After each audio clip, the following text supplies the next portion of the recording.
So a lot of people are asking, should you wait for the new DJI Air 2S? You're asking, DJI Air 2S? That's not released. Well, no, it isn't. But we do know that there's been an FCC filing, and DJI already has the leak train rolling on this thing. So what can you expect from the DJI Air 2S? And if you already have the Mavic Air 2, should you upgrade? Well, let's talk about it.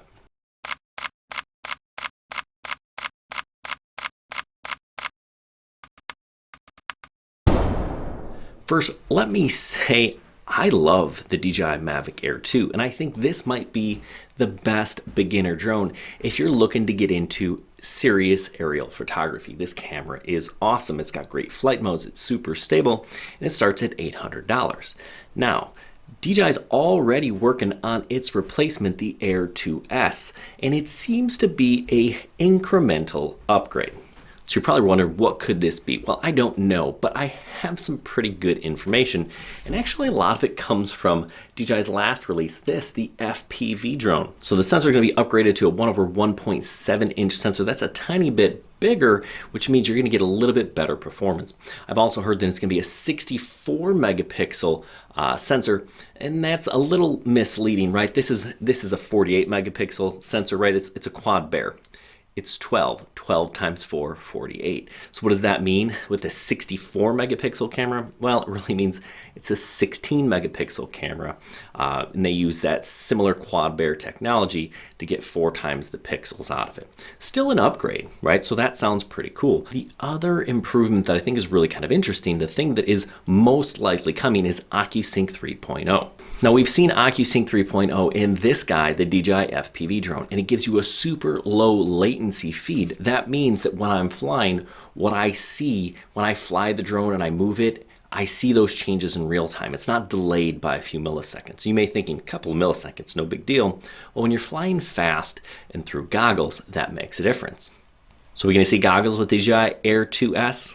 I think so. Lots of people have been asking, why can't I fly my DJI quads with goggles, right? The Mavic series used to be able to connect to their goggles. Now that we have this whole FPV lineup, why can't we incorporate some of this? Well, I think it's coming, right? So if you want to fly FPV with your Mavics, I think we're gonna get that.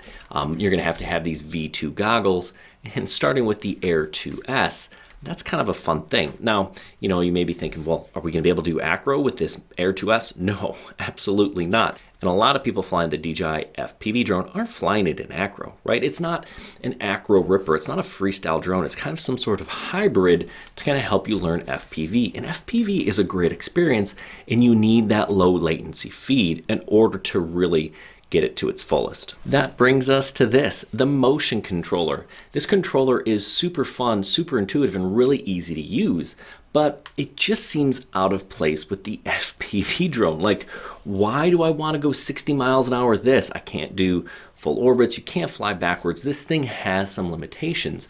And Chris and I right off the bat said, you know what, this would be much better on a Mavic drone. And I think that's what you're gonna see. So the improvements from the Air 2 to the Air 2S, they're going to be incremental, but you're going to get a lot of that FPV technology, I think, with this Air 2S. And that makes sense. It's not a full upgrade. You're not getting the Air 3, you're getting a 2S, or a slight upgrade from the original version. So that said, would I recommend you wait or upgrade if you have an Air 2? Probably not, right? So the camera, maybe it's a little bit better. The OcuSync, yeah, that's gonna be nice. Being able to fly with the goggles, sure, I enjoy that. But at the end of the day, that's not really something that everybody needs or everyone should do. If you've already got the Air 2, enjoy it. If you don't want these upgrades, pass, right? If this Air 2 drops in price, that's the one I'd be snagging up versus the Air 2S. Now, will I get an Air 2S? You bet I will. You notice I've got a bunch of drones here. That's kind of what we do here. We test drones, we put them through the paces, and we fly them so that you can know what to expect. So when that comes out, my guess is the Air 2S comes at the end of spring, beginning of summer. But again, we shall see. What do you think this Air 2S is going to be? Leave some comments down below what you think we can expect with this new drone. If you haven't already, check us out on halfchrome.com. And if you want a free drone, we give one away once a month to a Patreon subscriber. Details with that in the description down below. Good luck, everyone, and happy flying.